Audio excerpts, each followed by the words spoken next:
Welcome to the YouMeWe Amplified podcast, interviews with women leading social impact. Hosted by Suzanne F. Stevens, international speaker, author, and multi-award-winning social entrepreneur and founder of the YouMeWe Social Impact Group. Enjoy the wisdom that will be a compass on how to make your contribution count for you, your organization, and your community. We are live today on Facebook at YouMeWe Movement and LinkedIn, my personal page. So welcome to those who are able to join us live. But if you're not able to join us live, you'll be able to watch the recording and future engagements, post questions on our guest exclusive wisdomexchangetv.com page. You'll also be able to find over 100 interviews in over 25 countries with women internationally leading a social impact. I am so excited to have our guest today. Jenny has worked and experienced in child welfare and children mental health and is very passionate about Indigenous social work. She developed and co-coordinated the first of its kind programming for Indigenous youth in care to ensure they receive culturally sensitive and culturally appropriate identity-based healing opportunities. Jenny believes it is paramount that youth have access to the land, culture, elders, and traditional healers. Birthed from this calling, Jenny developed workshops that educate the professional services Indigenous youth and their families. She provides this training on many different platforms throughout the province of Ontario. Through this work, Jenny became a truth and reconciliation specialist, educator, advocate, and motivational speaker, and operates her private practice, Redstone Snake Woman, as a psychotherapist and Indigenous healer. Coming to you from close to Ottawa, Ontario. Yeah. Welcome, Jenny. It's great to have you here. We must start with your last name, which I've always known as Sutherland. Okay. I'm so happy you're using your Indigenous name. Can you tell us what that means? I'm still legally a Sutherland and a proud member of the Sutherland clan up in Moose Cree First Nation, like I just mentioned. But Sutherland is a Scottish name, and I am Cree and English German. There's no Scottish in me. So it was just heavy on me that it was only a part of the colonial naming system. As a healer, I'm constantly involved in my own healing. And I felt like I needed to do some work on this colonial wound and reclaim my power, my identity as an Indigenous woman. And that meant indigenizing this name. So a lot of people are doing this. Is different from our spirit names, our native names, which mine is Redstone Snake Woman, Mihko-Asiniy-Kinepik-Iswew. This is our last names. And normally we were known through our clan systems. And this is something that's new. I'm still exploring ancestry.ca actually to just see how far back this goes. But Sawanohk is the Cree way of saying Sutherland. So Sawanohk. Sutherland is Old Norse. It's a regional name for means in the Southland. So it's about the region, the territories that's south to the Shetland Islands and Orkney area in Scotland. For me, it made sense. I'm living in the south. I'm in the Ottawa area now. I'm far south from my territory, which is 15 hours north of here. So it felt right for me. I'm the only one in my family that decided to do that, and that's okay. Some families went completely over to different names, like the Smalls became the Kapashichits, as example. I thought that was just so awesome. So I approached my family to see if they wanted to join me, and they're proud Sutherlands, and that's okay. This was my way of moving forward in healing, but still paying respect and love to Sutherland, because it's basically just a translation thing. Keep in mind, it is such an important decision. And what I just want to emphasize to the audience is the healing part that you're emphasizing, that as a Cree woman that you're going through, and also acknowledging that you want to embrace your heritage, and the systems haven't allowed us to do that. So I just want to congratulate you on doing that, because you've just done this. You were on a panel conversation with me in June 30th. You're on a panel conversation with me, and Southern just rolled off my tongue, but I look forward to learning how to say a lot of Indigenous words more effectively. So will be one of many, I'm sure. Thank you. So what was the catalyst for you starting Redstone Snake Woman, which is a fabulous name as well? Thank you. When I received my spirit name, which was only 4 or 5 years ago now, our spirit names are the reason we're here. My elder explained, you really step into your medicine when you realize what the spirit world has intended for you with your time here as human. And when I learned that name, not only was I so excited to be embracing a ceremony that was pretty much denied to me because we've been so colonized that the ceremonial way of life was oppressed for so long. So part of what I do is bringing back the ceremonies again. But when I realized I was Redstone Snake Woman and who she is and why she's here, it really launched me forward more in my career. I was already on the path when I took on this job of creating the Indigenous treatment program, which was, if this is a foster care program that is committed to providing treatment-based care for youth, then I thought for Indigenous youth, then we should be bringing back our elders and traditional healers, and therefore ceremonies again, and birthed all through that. And so I was in the mode already of doing these things, but then it was an affirmation. You're supposed to be moving in this area. You're supposed to be helping to reconnect, not just these youth to these ceremonies in the land, but I think all people of all colors.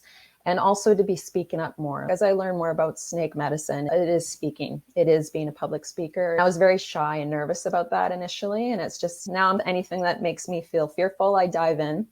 Because those are also the things I'm really passionate about. And that's why I'm scared to do it. And yeah, it really, from there, I birthed Redstone Snake Woman. And so all these new programs that I was developing in workshops, I'm like, I need a business to start launching this myself. And these were all ideas for me as the visionary behind them. So I had to move that into more of a professional field.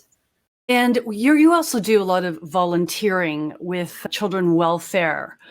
And can you tell me what drew you to that initiative and that beneficiary of your expertise in mental health and care and healing? I left Mosoniy knowing that when I pursued education, it would be to work with children and youth, specifically Indigenous children and youth.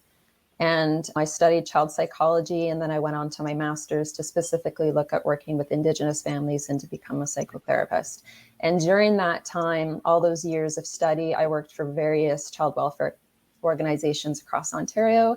And then I worked for the advocacy office in Toronto. And then I worked for children's mental health in Muskoka. And so I got a really good idea of just what was out there in terms of the supports and services available to youth. And I found myself working for a private company providing residential service because of the number of Indigenous youth they had in their care. As a private contractor, I had more ability to see youth more often. Children's mental health, there's a very long wait list, and it's very excruciating to work in that environment sometimes. My heart goes to all the people working there and doing that good work, but the wait lists are so long. I was able to work more often with these youth, and I was able to develop my own style and my own workshops and bring in elders. So there was a lot of flexibility and allowing to be innovative in how I thought I should be working with these youth. So my passion is working with these youth. And also, as a granddaughter of residential school survivors, it was really important for me to help give back to the families and communities in some way. And so what better way than working directly with these youth? Because the number of youth in care is overwhelming. Half the youth in care across Canada are Indigenous, so we're really overrepresented. And so for me, it was how to support these youth. How can I give back to the families and the communities and the nation at large? And so I do a lot of that volunteer work that way with the Pass the Feather, the Indigenous Art Collective of Canada. We're all volunteers, and it's this Remember Me ceremony on September 30th that we are working so hard to put together because we just want to facilitate healing on a bigger level. This episode is sponsored by Make Your Contribution Count for You, Me, We, a book written by Suzanne F. Stevens. It's time to act. Let this book be your compass to having a sustainable social impact while living your most meaningful life. Visit youmewe.ca/book for more information. Thanks for listening. Now back to the podcast. Thank you for mentioning the Remember Me ceremony. And that's what it's called, correct? Yes.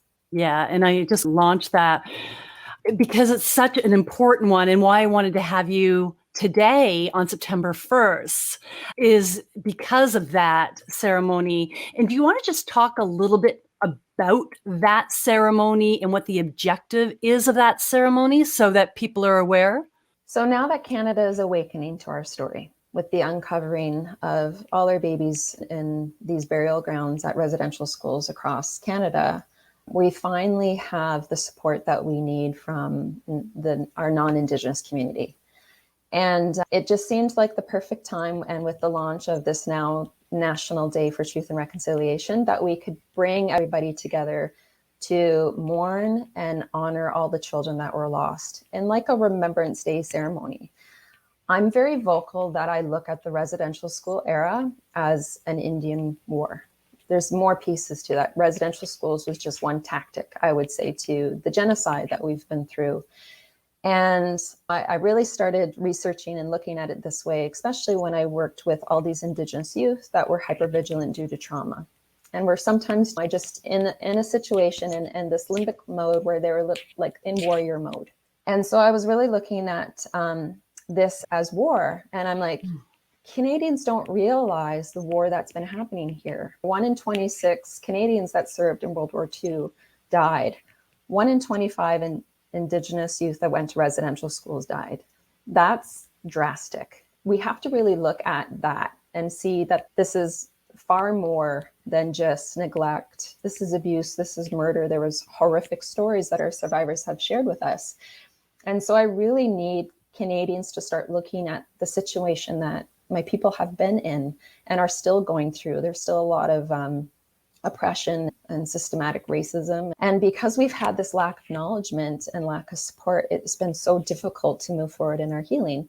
And so this Remember Me, a Day of Remembrance ceremony is bringing us all together to mourn for the loss of these youth and to support and offer healing to the survivors today and all their families, that we all carry this legacy of trauma. And so it's bringing us together in unity to do that honoring. We have a spirit walk planned, which is not a march or protest. It's just, can we all walk together and rise forward together and really peacefully and beautifully. So we have beautiful songs like tributes. It will be an emotional day. And that's needed too, because we all need to come together and mourn together. As a healer, I'm all about sacred tears and releasing, and that part needing to happen before we can start to get into celebrating, which we need to do too, because we are celebrating that we are rising and we are reclaiming our power despite all of the attacks on us. Show great resilience and still hold on to our ceremonies, which we are just so honored to be able to embrace today and to be able to share. So this is not just for the Indigenous community, it's for the non-Indigenous community as well, to help bring them together, to give them an opportunity to show support, because there's a lot of people mourning collectively across Canada, but it's also to acknowledge there's a collective wound here that the non-Indigenous community carries. There's a lot of guilt and there's a lot of shame that I hear from a lot of the non-Indigenous community about what's happened here. So it's giving us a space to heal together. Yeah, absolutely. And I couldn't agree with you more in regards to the feeling of shame and guilt and ignorance, all of it. And I think it's a great opportunity to get together. So I've posted it below, and by all means, we should get involved. You had made a really important point, which I've heard before, probably from you on our panel dialogue, is that 50% of children that are in care are Indigenous children. Mm-hmm. Why is that? It is the trauma from residential schools. So residential schools were designed to break the bond between parent and child. That was the propaganda in order to assimilate us to the Eurocentric way of life. They thought the best way to do that was to break the bond between parent and child, remove the child completely from their family, community, and culture, and make them feel ashamed to be Indigenous. And so what I studied in school was the lack of parenting. So you have incredible trauma. You have children that become parents that have grown up in institutions that lack the parenting skills needed. And then these communities, they so lack the services and supports to help families through their healing. So youth are really overrepresented in care. And what we're also seeing is because there's still such racism and there's still such lack of support, that it turns out to be more of an issue of neglect by the state or by the government who said that they would support us. And so it becomes a huge thing on state neglect as being the number one reason that youth are in care. So it's not to say that abuse doesn't happen in homes. We know it does, and we are working and doing our best to heal our families. But the overall picture is that there's a crisis here and there's lack of support by the country. And so youth, some of the number one reasons they come into care is neglect and overcrowding. If you look at the situation on many of these reserves, there's lack of housing and there's lack of supports and services to help those in need. And so what happens is child welfare goes in and apprehends. And the other thing I was seeing is there's no real preventative services. I used to work with Niagara Child and Youth Services, and I'd compare that to when I worked up in Picatano, and I'm like, oh my gosh, the services in the South are just incredible. Just all of these different organizations coming together, as a village should, to support the youth and care there. Up north, it's pretty sad when you look at some of those communities are in third world conditions. And if Canadians knew about the lack of water, about the lack of these basic human rights, I think there would be a lot more help going north. And it's isolated, it's fly-in communities, it's expensive to travel. So there's all these different factors at play here. And so I always want people to look at the larger puzzle. So why are we in this situation in the first place? Residential schools, look at that trauma and look like the last school just closed in 96. Look at all the generations of children that went through that. And now we're seeing still the intergenerational trauma that's passed along. But again, it's the lack of parenting skills, the struggles in the homes, and the struggles overall in the community and the government who said that they would help through these treaties and are not. There's so much there to unpack. I appreciate that you're talking about this here as well. It's so important. But the alarm bell that goes off in my mind, and does with most social issues, is we fix, we don't prevent. Or we don't fix and ignore in the case within the Indigenous community. Prevention is where our time and money should go. And I'm a huge advocate of prevention. So to see that is such a gap here and now, I do understand, without getting into a political debate too much at this point, because I'd rather focus on what your impact is, that finally there has been some movement in regards to the water being provided and a commitment to that occurring. And there's some optimism that this time it will actually happen. Time remains to be seen. However, for someone like me who's traveled to developing countries, and when I found this out a few years ago, I couldn't believe that was the case, that I have a developing regions in my own country. So that education will never get old, for sure. So thank you also for sharing the child welfare perspective, because it's my understanding that also took you on your own healing path and to your calling. Far as your business Redstone Snake Woman, who benefits from your services and that calling? So there's a few things that I do. We were speaking to these communities and a lot of Canadians wanting to know how to help. So the truth and reconciliation work that I do is to individuals just looking like coming to me and wanting to know what their steps can be. So we break down truth, we break down reconciliation, calls to action for each individual and what they can do personally within their homes and families, within their communities, and then the nation at large. So that's everybody. I get called into organizations, and I just open my own workshops, and then a lot of people sign up that way. That work is the most important to me, because I really think that it's going to take each and every one of us to stand up to make the changes that are needed. People they want to help, but they just don't know how. So you mentioned earlier, there's a lot of ignorance, but there is a lot of education material out there now. So it's just helping people make those connections. And then with reconciliation, it's like looking at, okay, what do we need to reconcile within ourselves? There's a lot of healing work there. We need to rebuild our trusting relationships together as community. And it's helping them move into their churches, their schools, and doing work to start moving us forward with reconciling our differences and doing what's needed from each and every one of us. So that's a lot of the work that I do. The Healing Lodge, I created as a safe and sacred, affordable space where other people could step into their calling. Because we're each here with a sole purpose, and it's to be of service to each other. So it's helping people understand what is their medicine, why are they here, and now here's a platform to do that. And I started doing that in the child welfare field, because as I was trying to bring in traditional people into the lives of these youth, I was just reaching out to the community and saying, hey, you're an incredible artist. Could you come in and provide that service, teach the youth about it? And then it also gives a job to somebody, and then also the youth benefit, and they get to learn, they get to reconnect with tradition and find a new way of coping. And so I'm always looking to help make people create jobs for themselves with what they really are passionate about. So the lodge is a space to do that. And we do a lot of ceremonies here, and we have our healing forest here.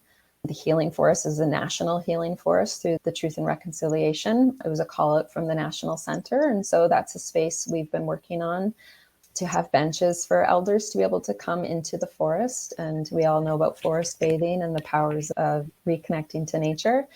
And so that's for residential school survivors and their families, but also anybody who wishes to visit us. So we have a lot of initiatives like that, open the doors to the community to come here to heal and to, encourage them of their own abilities to give back to the community. So it's a little domino effect, just trying to create a sacred space for people to find themselves and then figure out what it is that they need to do for the rest of us. We're in the same space, is trying to find people to also contribute, find their purpose, find meaning in their life. And usually when it's meaning, and how I identify it, is when you're uplifting somebody else, you'll find more meaning in your life. I think I'm going to have to schedule some time to come to you and look at the lodge. I looked at pictures of the lodge. It looks fabulous. And being out in the wilderness is my meditative movement. It is such a amazing thing.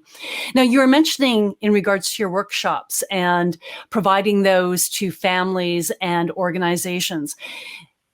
Because this Wisdom Exchange TV focuses very much on sustainable solutions, you get paid, of course, to go to organizations, but also when families want to understand what roles they can play in truth and reconciliation, they hire you to do that? Families? Yes. A lot of the people who come are coming from a space, from the heart space. They're just trying to figure out, okay, how do I raise my children to be more informed than I am? And when I speak to family work, it's usually those parents going back and now having books that they can bring into their homes or movies they can start introducing their families to, and so on. What we're trying to do, I've recently had other Indigenous organizations come in who are interested in what I do with Connor Homes and the youth in care to start delivering those services elsewhere. And what we're seeing is there's a lot of work being done for the youth in care, but not a lot of work helping the transition to going home. And so we want to start focusing more work on before the youth go home, bringing the families into a safe space where they can start working on their relationship with each other and doing some trauma-based healing as well. And so we're going to start offering that. And I think that's the key. And some of the other organizations that I'm collaborating with, we want to get into the communities and start bringing back our traditional ways of healing, getting them set up that way so they can have what they need. Because right now, a lot of the communities are lacking that service. And the difficulty there is many communities are now Christian. So there's sometimes we just bump heads a little bit about, a lot of us are traditional and believe so strongly in our traditional ceremonies. And we believe so greatly in the need for those ceremonies to get back and for our communities to reconnect. So that's the bigger picture work that we're trying to facilitate now. Yeah, and that's interesting that a lot of the communities are Christian. And I would challenge that a bit because the churches are empty. It's an interesting paradox. All of a sudden, we don't want to let go of our beliefs, but we're not going to be active on those beliefs either. It's interesting. I'm going to go back to that question, though. I appreciate that you're helping families, but I'm also looking at your sustainability element. You get hired by organizations. They pay you, correct? Yes. Okay. If a family wants to learn ways to contribute and you're consulting with them on how to do that, do you make income from that as well? Normally, all that work is honorarium basis. Okay. So what people can pay towards the healing forest is where I put that money. Okay, thank you. Just understanding, though, that most of your structure, because you're doing a lot of good things out there, and sometimes people get overwhelmed and say, okay, how's she doing all of these great things? How's she sustaining herself? And I appreciate you bringing that up because I do a lot of work by volunteer, and there's a lot of expectation from the organizations and communities that Indigenous people should come in and share this knowledge for free. And I've been to hospitals recently, was at a hospital to offer a smudging ceremony for a patient there. And I was very honored to help, but I chatted with them. I said, you need to create a sacred space for this because there isn't one here yet. And you really need to pay elders to come in to do this. And most elders will want an honorarium. And that's the same for schools. And there's two thoughts on this. When it comes to sacred ceremonies, there's a thought those shouldn't be paid for. And traditionally, what you would give is tobacco, and we still offer tobaccos in our exchange today. But traditionally, there would be some sort of trade. The economy has changed today. So I believe some things I'm not comfortable with accepting money for. There's a belief there, and I support that.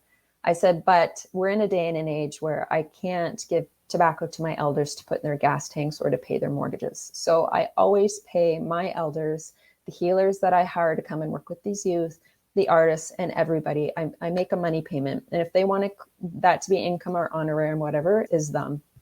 But that's the economy of today. We need money. Traditionally, I'm always giving tobacco too to honor. That's always been our traditional way of exchange too. When people come to me and they need help, sometimes, especially with some of the work that I do, I'm not comfortable receiving an income for it. And I'll just say, please give me a donation. And that goes into creating the healing forest space that I'm working so hard to create for the community. But most times I am very comfortable at this point in my life to say, this is my services, this is what I'm offering, this is what they're worth. And so that always brings up that question of worth, right, too. And I think a lot of us have struggled with that. I know for myself as a businesswoman, it's really hard to put a price on things.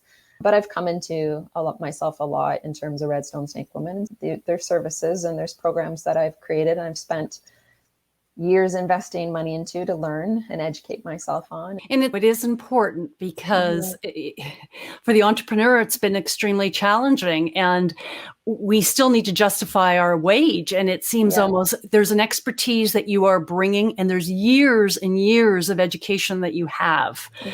And that's why you've achieved it. And I appreciate you saying there's certain things you'll do, but we also have to come up against challenging those expectations.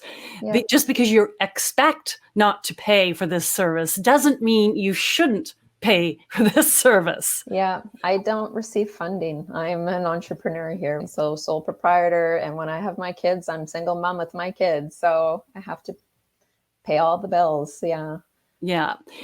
And now, you do focus on calling and create space for people to find their calling. How important do you think it is for people to actually find their calling? And what advice do you have for them to do that? I think it's utmost important. I want people to be happy about what they're doing. Like, I think they say, if you love what you do, it doesn't feel like you're going to work. And I can understand what that means. Now I feel sometimes I overwork myself because I'm so busy sometimes, but I love what I do. And I feel what I do is extremely important. And that's why I'm so invested and why I'm so passionate about it. And I want everybody to feel that way about what they dedicate most of their day to doing. So I always say there's healing. Well, for me, it was a lot of healing journeys to come into myself and to remember who I am and why I'm here. So I love providing those ceremonies. But I just say to people, if you want to know what your calling is, what do you love doing most? What are you most passionate about? And then how can you bring that into a job for yourself? How do you make an income with that? So it's getting innovative. It's helping people envision the life that they imagine for themselves and that they can do it. And I speak to that a lot in my dream catcher workshops. I'm always talking about you're weaving your dreams together. You're setting that intention out there. And I want people to just feel really good about why they're here and what they're doing. I think that's what we all need in order to thrive. Absolutely. I can appreciate that. And finding your calling also can be overwhelming. I've had conversations with people that say, I can't find what my purpose is. I can't find how to create meaning. And that can be very daunting and exhausting and stressful when in actuality, finding your calling in the job, as you say, to explore it and is supposed to be rewarding. Do you have any advice for those people that feel that it's overwhelming to actually find their calling? Heal. Everything comes down to healing. I'm constantly engaged in my healing. And as you heal, you release all the stuff that you've been doing because you think you should, or someone told you to, or a lot of us do things that we've developed this belief system that we should be doing certain things, or we're only worthy of certain things. And so a lot of the work that I do is challenging people on their limited beliefs, on the negative thoughts and emotions that they carry. And as we work through all of those things and we come back to who we are, we're better able to determine exactly what it is that we truly want in life. Too often we're living up to the expectations of others. So it comes down to healing and creating boundaries and really just investing in yourself and your self-love. And then you're better able to really connect to what is it exactly, that little spark in me, what turns that into a flame. And so I think it comes down to our healing. Taking all the work that you do between the volunteerism and within your business, some of it's heavy work. And when you're focusing on healing, do you ever find that it weighs you down? And if it does, how do you manage to present your best self in those circumstances? I think that comes down to boundaries as well. I remember my medicine man saying something to me that his grandfather had said to him, and it said, "I give you permission to disappoint others." I loved that. I'm like, I needed that permission too. Yeah, because I'm really good at that. So I very like it. Good. And I do. Sometimes I'm like, I take forever sometimes getting back to emails because I just got so much going on, and I'm trying always to be professional, but I have to really create boundaries where I'm in healer mode now. I'm in mama mode. Now I just need time for me. So it's a really balancing act of being able to stay grounded. So it really comes down to boundaries because it can get heavy. And when I have that client in my space for that moment, I just give it my all. But when they leave, I stay in touch. I see how they're doing. And usually I have repeat clients that come back again and again, but I have to only just do what I can in that moment. And I think when I was younger, I took too much on. And I remember going, at the end of the day, people make their own choices anyway. You can do as much as you can, give as much advice you can. And I was like, oh gosh. And then I just got a smack with humility and said, oh my God, everyone is on their own journey. I stopped being judgmental and let go of all of that and was just, everyone has their own journey. Just hold a space of unconditional love and grace and allow people to come into. So it's just, for me, it's just trying to create the safety and a place of sacredness for people to come in, do what they need to do, and then they go, and then that's off they go. So it's, Yeah, I think if that all makes sense, that's how I've been able to stay rooted. I spend a lot of time outside with my feet on the ground, and that means everything as well. And it's great advice, boundaries for sure. You have several beneficiaries of your work. Your volunteer work is youth.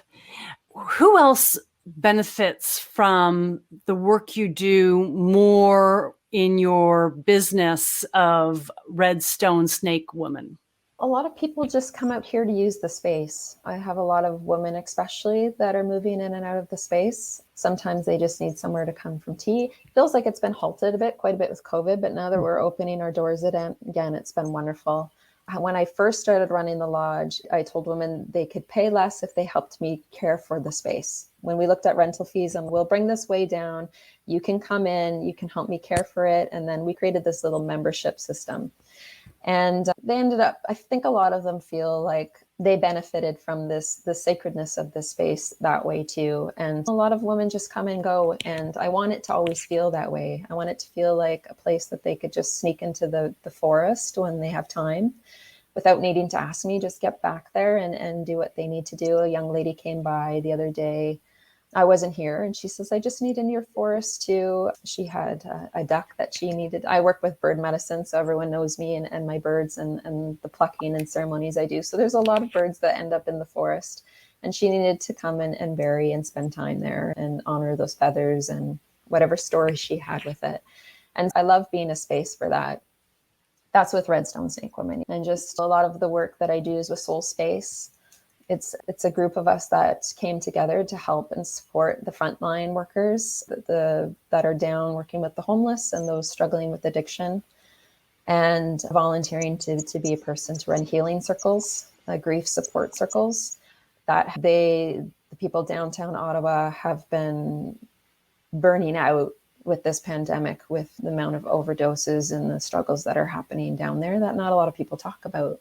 The other side of this pandemic is addiction rates are sky high and suicide rates are sky high, and there's a lot of people struggling. So just wanting to support and offer services, healing circle services to those workers. And I've recently started to work directly with Indigenous women that are homeless and struggling with addictions too.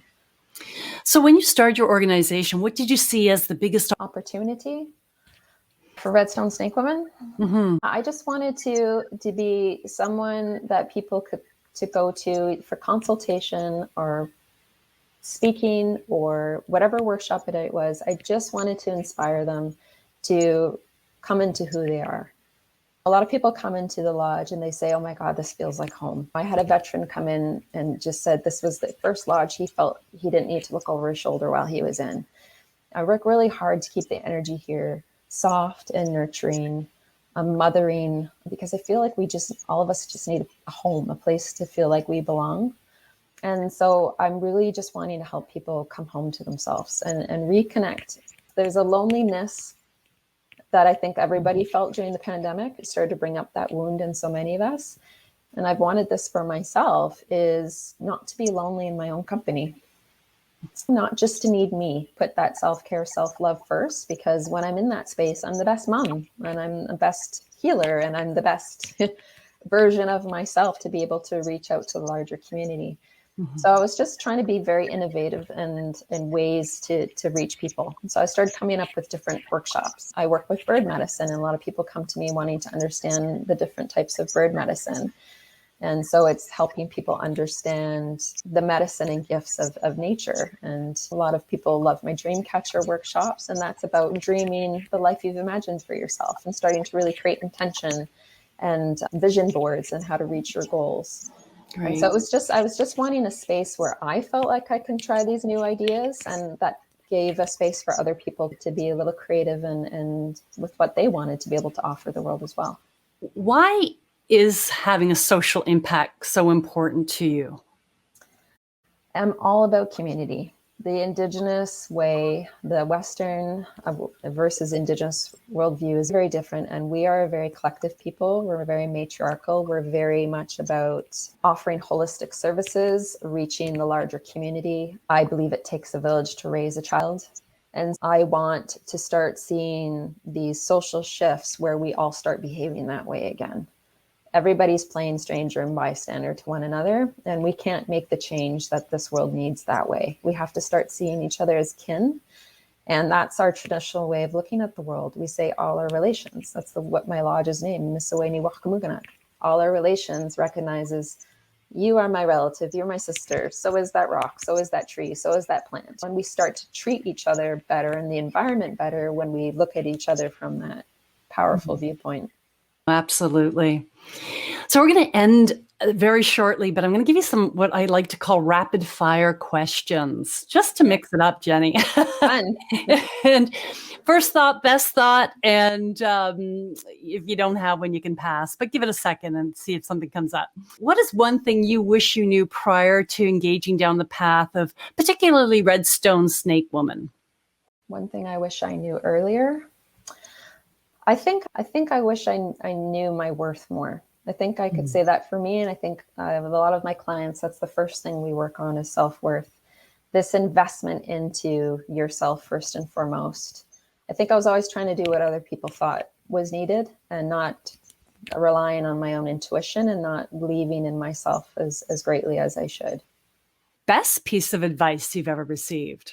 I think I shared that one, and that was I give you permission. It's okay to disappoint other people. And I'm learning that comes back to their own issues and the things that they need to take ownership and accountability for. Yeah, I can only do so much. And if I give it my best, I feel pretty proud at the end of the day. So I have to just release the weight of people's expectations and just do what I'm able to do, and that be enough. Great. Which of your strengths do you rely on most to have the success and impact you have achieved? I think my strength is my connection to the earth. I have to stay grounded. I have to stay balanced. And otherwise, when I look back at the challenges that I've had in my life, now I'm able to more quickly move through obstacles with my healing work. And I call her the number one healer. So spending time in nature, that energy exchange that she offers us is very grounding. And I utilize that. I utilize that with my feet on the land or my hands in the dirt. I also utilize that with grounding sheets, yoga grounding sheet, anything that connects to the earth energy. And I think that's something we all need to really become more aware of, because we're literally killing ourselves by having such a disconnection with her. Mm-hmm. Which beneficiary do you think needs the most investment of time, research, and money? The work that I've been doing has been really to support Indigenous women. We do that with the collective. We've been creating websites and trying to create job opportunities for Indigenous women.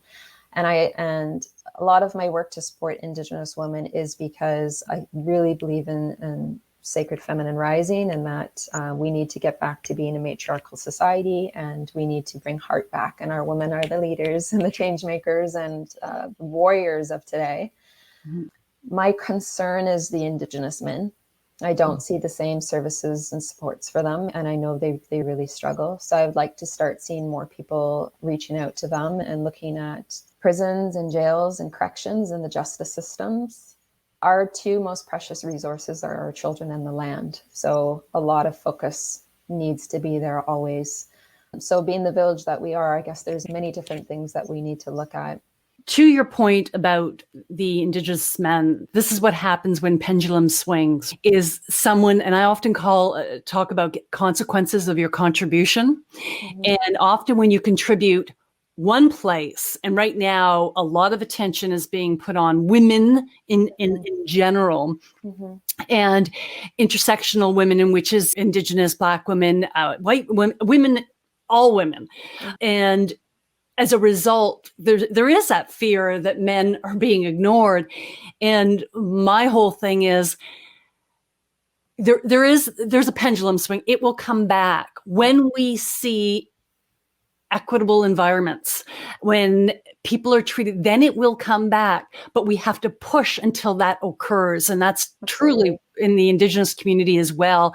That needs to happen. We're finally having the conversations. Mm-hmm. We've talked about men for years. I'm concerned about Indigenous men as well. Mm-hmm. And they need the attention as well. So hopefully we will interview someone who we will get there Yeah. because of Sacred Feminine Rising. Yeah, Once that's we right. get that there, then the men will have the supports they need because the woman will ensure it. We're the caregivers. Yeah. You're my sister from another mother. So with that, who is the greatest female influence in your life? I always say my mama, because my mama raised me. She's just a beautiful, loving soul. So I always have to share my gratitude for her. And I don't have to be a child psychotherapist to realize the importance of that connection and that relationship, but it sure makes me more grateful for her. But Cindy Blackstock, everybody should know her. She is a wise, strong, graceful woman who does such advocacy, is such an activist, does such great work for Indigenous youth in care, such as taking on the government. And I have the utmost respect for her. I've been to many of her speaking engagements. She is so inspirational in the way she speaks. She just pulls you in because she speaks from the heart and she talks to the heart. And I found that extremely inspiring. And I felt what her mission was. And I'm like, I'm with you. I'm on that same path. And so a lot of the work that I do is because of her. And I'm just so grateful for everything she represents. Your words do have power, because you mentioned her during our panel dialogue with the Indigenous community. And of course, I immediately after looked her up and was reading about her, and very impressive. So I hope to see her speak someday. What 3 values do you live? Humility. I'm trying my best to just wake up each morning with gratitude and just live more humbly. I think my path is, and what I encourage everyone else to follow is to walk gracefully. And when we look at humility, it comes with just accepting, being able to accept everything that comes and finding the medicine in it. And so I'm always trying to live that way. I believe in unconditional, non-judgmental love. And I'm just trying to be that space, trying to receive it, and I'm trying to give it always. And values, and what would be my 3rd? Live respectfully. We can have our differences with each other and that be okay, as long as we respect them. Yeah. And I think when we live in a lot of people struggle with that one, because differences sometimes challenge their ideas and their faith and everything else, and it can cause issues. And so I think when we try to just be respectful, that we all are allowed to have our own values and our own ways and our own religions and everything else, that we coexist more harmoniously together. And that's the goal. Thank you, Jenny Sawanohk. Yay, you said it right. Thank you so much for sharing your heart and your insight. And I'm going to come back to you in one moment with another question. But you can subscribe to Wisdom Exchange TV, everyone on this call. If you only caught part of the live episode, it will be on Jenny's exclusive page. So you'll receive each new interview notification in your inbox as well. Please share this interview by going to the share button located on Jenny's page. And the interview is available on podcast and video, so whatever you prefer. If you know someone who has significant social impact in business, education, civic service, or advocacy, let us know. Visit the guest tab on wisdomexchangetv.com and submit information. And then our research team will take it from there. And if you want to have more meaning in your life and want to collaborate with women who are driving social impact, please join the YouMeWe community and find out how to connect with people like Jenny and other people having a social impact as we build this group of women that are sharing and learning from each other and changing the world. Jenny, do you have any words of wisdom for the audience regarding making a conscious contribution to society?